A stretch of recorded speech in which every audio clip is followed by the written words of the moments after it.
قل هذه سبيلي أدعو إلى الله على بصيرة أنا ومن اتبعني وسبحان الله وما أنا من المشركين.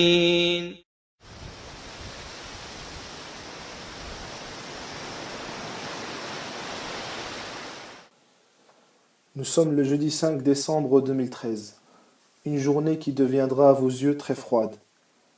Pourtant le calme régnait, et tout ce qui prévalait dans ce lieu n'était que les mouvements incessants des nombreux médecins et patients. Nous voyons des médecins essayant de leur mieux de fournir divers services médicaux pour l'ensemble des malades venus à la recherche d'une bonne santé. Nous sommes actuellement dans un hôpital pour accidents graves. La vie humaine remuait dans tous les coins de l'hôpital, entre un médecin qui examine, un autre qui accourt pour sauver une âme, et une troisième qui soulage les douleurs de ses patients. Dans cet hôpital se sont réunis des médecins du Yémen, avec d'autres de nationalités différentes, pour une seule et même œuvre, avec pour but et objectif l'humanitaire. Personne d'entre eux ne soupçonnait l'existence de monstres humains se cachant dans cet endroit et se préparant à l'extermination de toute vie qui les entourait. Se présentant par surprise, sous forme d'une criminalité habituelle, se déplaçant sournoisement pour frapper d'une traître manière. Soudainement, arriva une voiture meurtrière, transportant en son intérieur un groupe d'hommes, laissant derrière eux leur humanité. La mort s'écroula effroyablement sur les soldats de cet hôpital, qui auraient tant espéré faire face à leur ennemi habituel, des ennemis avec la même langue qu'eux, celle qu'ils ont apprise lors de leur stage de formation pour les combats. Mais cet ennemi est lâche. La voiture franchit alors la barrière de sécurité, puis se dirigea vers l'endroit où se trouvaient les malades, affligés par la souffrance et la douleur, mais entourés avec soin et compassion par les médecins.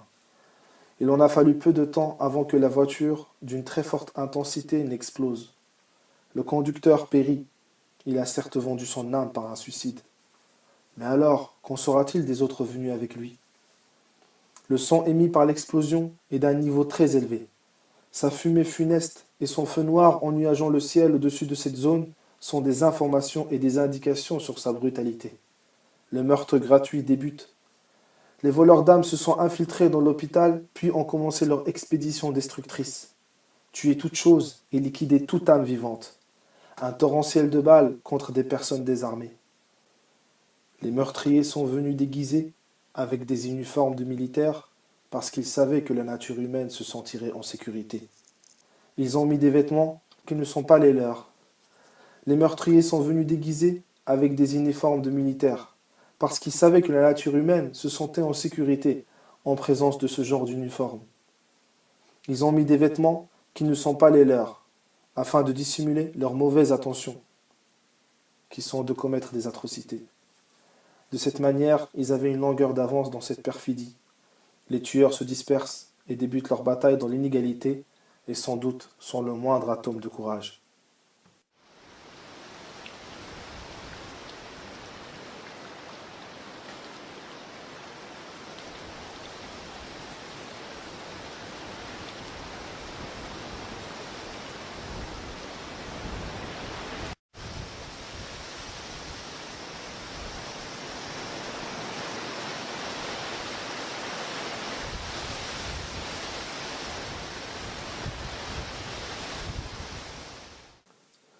En plein milieu de cette tragédie, vous voyez ici une femme médecin essayant de s'échapper de ce carnage, tout en faisant attention à ces voleurs d'âmes déguisés. Malheureusement, son assassinat est inévitable. Il n'existe point de moralité pour ceux qui portent le plomb. Le tueur ne fait pas de distinction entre un homme et une femme. Il met alors fin à sa vie d'une balle dans la tête, puis s'en est suivi de sa collègue qui reçut la même brutalité. Le tueur ne se rend pas compte de la disparition complète de sa valeur lorsqu'il joua de son âme en direction d'une femme sans aucun pouvoir, hormis le fait de son rêve de survie. Une autre tragédie. Ces hommes et femmes demandent l'aide d'un homme portant l'uniforme de soldat. Mais celui-là, qui se dirige vers eux, n'est qu'un tueur barbare déguisé de vêtements qui ne connaît pas la vraie valeur. Il répond à leur aide par une grenade pour tous les éliminer. La mort, voilà ce qu'ils offrent à tous ceux qui croisent leur chemin. qu'il soit un homme ou une femme, désarmé ou armé, grand ou petit. Mais voyez ce que cette femme peut nous offrir. La vie, et même dans les moments les plus durs, des moments où elle pouvait s'échapper. Voilà ce qui rendit malade l'écrivain, voyant l'attitude d'une jeune femme médecin essayant de sauver la vie d'une des victimes de cet attentat. Alors que ce Khariji, en train de la surveiller d'une bassesse inhumainement exagérée, finit par lui tirer des balles dans la tête. Le malade fut tué, le médecin fut tué.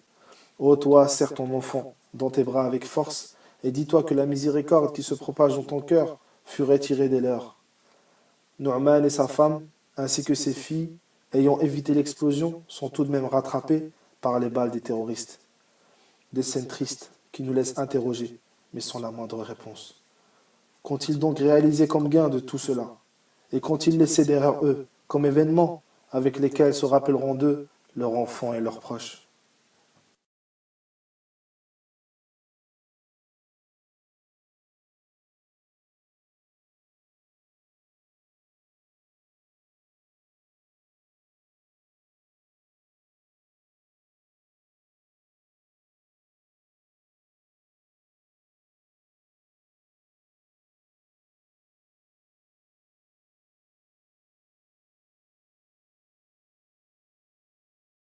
Victimes et assassins, du moins certains assassins, y ont laissé la vie, afin que les cœurs des innocents restent dévastés et charcutés, et que leur mémoire demeure emplie afin de préserver cette fidélité à leurs proches tués.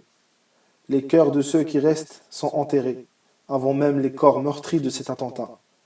Ces Khariji, ces assassins, ont chuté dans l'exemple de celui qui a dit, en s'adressant au rocher, « Deviens humain ».